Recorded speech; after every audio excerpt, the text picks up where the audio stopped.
Hello, this is Laura Wade, and today we're talking about our last two chapters in the Catron. We're in the last two chapters. So chapter 19 talked about rhythm, tempo, and pacing in a play.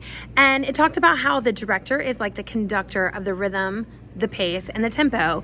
And rhythm, the one things that I liked about it is it said that that rhythms were pretty much made up of tempo and pacing, and that rhythm was every sound that happens on stage. Everything that happens, movement, all of that happens on stage is rhythms. And that the pacing was the changes in tempo, and that the tempo is when you have pauses, when you have movement that is fast, movement that is slow, the rate of those movements, and those two things together make up the rhythm of the play. I think rhythm is something that when I look at it as a director, I'll know that this scene needs a different rhythm, but sometimes it can't happen until towards the end of the rehearsal process, because I've said stuff to actors about rhythm, and then they'll say, well, it's because I don't know my lines. And I say, well, of course you don't know your lines. That's why your rhythm is off, probably. But I can usually tell, too, that you have the wrong handle on the character, and that the character, you're playing this character is an extremely slow character or is an extremely fast character, and that character isn't a fast character. And the book kind of talked about if you have a young girl, like a child, that they're going to have a different rhythm and tempo and pacing than an older man or an older teenage son. So I thought that was kind of a nice way to say it. I have too many pauses can kill a show. That is so true.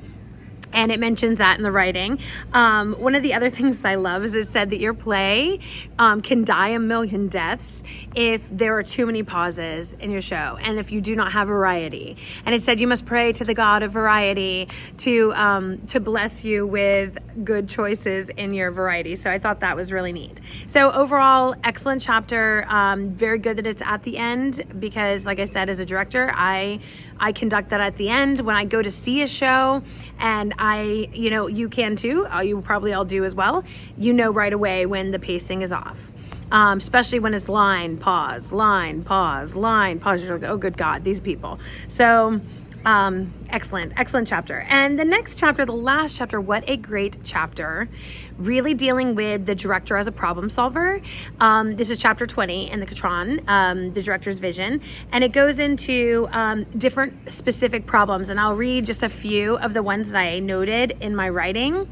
They can be identified as performers going through the motions, failing to commit, not making substantial growth in your rehearsals, bland performances, not physically engaging, not raising the stakes of action. I like that one.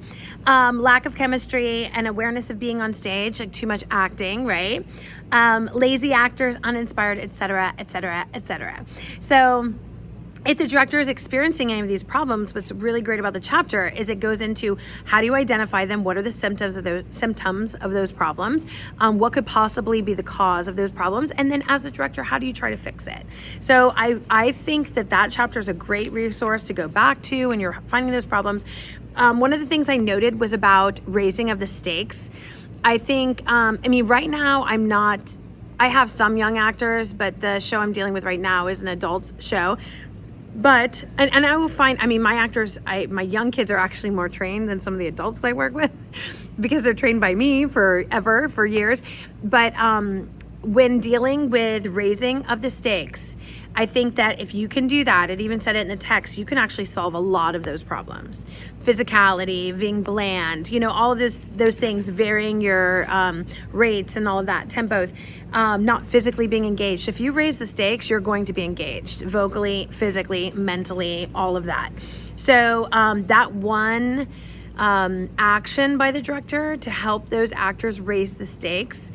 For example, in Wizard of Oz, we have a tornado, obviously, on stage, and I have a real tornado. I have a tornado that comes out of a pit that is made with a fog machine and lighting, but it comes at you from the screen, and then it actually pops up on stage. There's fans, there's wind, there's leaves blowing in the audience. It's a tornado. And then in rehearsal, I'll have an actor just walking on stage in the tornado. So, these are things raise the stakes. So I have to stop and say, hey, guys, we are in a tornado. If you were in a tornado, you are going to lower your center of gravity. You are not going to stand completely erect with your feet together. You are going to widen and deepen that stance. You are going to hunker down. You are going to have dust in your eyes. What are you going to do to avoid falling over and crying like a little baby during this tornado? You are going to do a lot of different things. So we have to raise the stakes. It is real. You must feel it. And it does fix volume. It fixes a lot of things. Benign neglect. This was interesting. So in the book, it says benign neglect is when the director kind of steps back and lets actors or whoever is having a problem kind of solve some of these problems. And I feel like the book didn't completely go as in depth as I would kind of want them to on it, like maybe some more examples of where this is the choice. I think as the director, it is easier work maybe to stand back and watch. I kind of love it to not be hands-on on every single thing, because as a director, you feel like pulled pork sometimes, that, you know, the set designers need you and the lighting designers need you and the actors need you and the costumer everyone needs you. I go to set construction and a lot of times I don't even build anything. I will give myself a set projects every once in a while and, okay, I'm going to make this prop or I'm going to, you know, have my hands on this.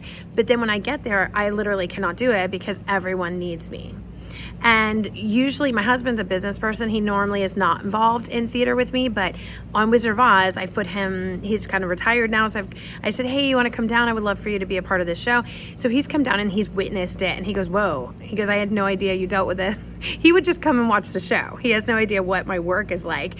And I said, no, it's serious. It's serious. Like most people don't have the patience to have that. So I think that this benign neglect, it's neglect with a good purpose, right?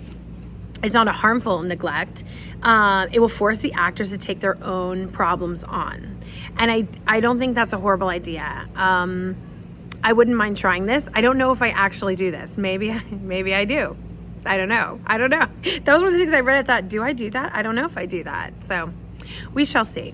All right. Well, we are hunkering down in Florida. We are going to survive this hurricane and have a hurricane party. So it's Wednesday. I'm trying to get all my things done, and I will see you guys hopefully next week. Bye-bye.